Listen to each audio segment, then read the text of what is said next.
சேனலை சப்ஸ்கிரைப் பண்ணுங்கள், சைடில் இருக்க பெல் ஐக்கானை கிளிக் பண்ணுங்கள். உடனே உங்களுக்கு நோட்டிஃபிகேஷன் வந்துடும். Hi friends, welcome to Chennai's Kitchen. இன்னைக்கு நம்ம சேனல் 100 சப்ஸ்கிரைபரை ரீச் பண்ணியாச்சு. அதை செலிப்ரேட் பண்ற விதமா நம்ம பால்கோவா செய்ய போறோம். இதே மாதிரி எப்பவுமே உங்களுக்கு சப்போர்ட் பண்ணுங்க. இதுவரைக்கும் நம்ம Chennai's Kitchen சேனல் நீங்க சப்ஸ்கிரைப் பண்ணலனா மறக்காம சப்ஸ்கிரைப் பண்ணிடுங்க.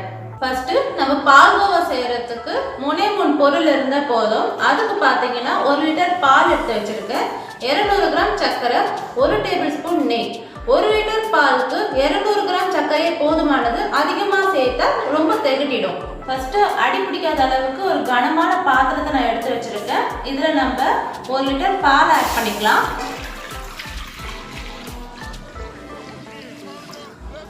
பால் நல்லா ஃபர்ஸ்ட் பொங்கட்டும். இந்த பால்ல தண்ணி சுத்தமா சேர்க்காதீங்க. தண்ணி சேர்த்தீங்கன்னா நினைச்ச மாதிரி பால்கோவா திக்கா வராது. பால் பொங்கிடுச்சு. இப்போ இதை திக்காகிற வரைக்கும் நம்ம கிளறி விட்டுட்டே இருக்கலாம். மிதமான சூடுல வச்சு அடி பிடிக்காத அளவுக்கு கிளறி விட்டுட்டே இருக்கலாம்.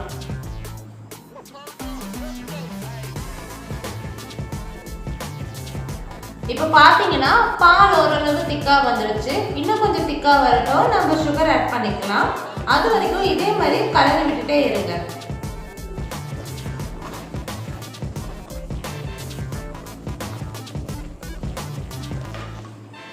பாத்தீங்கன்னா பால் நல்லா திக்காயிடுச்சு.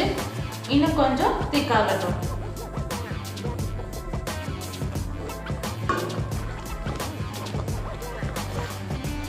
பால் நல்லா திக்காயிடுச்சு. இந்த ஸ்டேஜ்ல நம்ம எடுத்து வச்சிருக்க 200 கிராம் சர்க்கரையை நம்ம சேர்த்துக்கலாம்.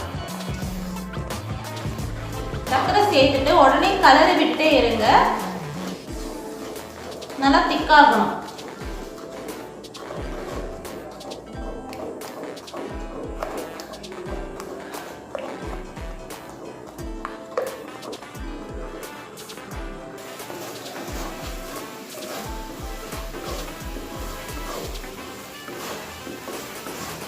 இப்போ பாலும் சர்க்கரையும் நல்லா சேர்ந்து திக்காயிடுச்சு. இந்த ஸ்டேஜ்ல நம்ம எடுத்து வச்சிருக்க 1 டேபிள் ஸ்பூன் நெய்யை நம்ம சேர்த்துக்கலாம். நெய் சேர்க்கலனாலும் பரவாயில்ல, நெய் சேர்த்தீங்கன்னா டேஸ்டும் நல்லா இருக்கும், அதோட ஸ்மெல்லும் நல்லா இருக்கும்.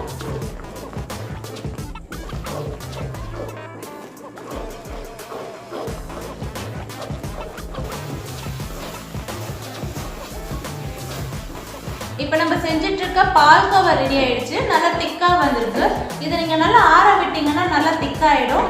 இதை நீங்க சர்வ் பண்ண கொடுக்கலாம். நல்லா டேஸ்டாவும் இருக்கும்.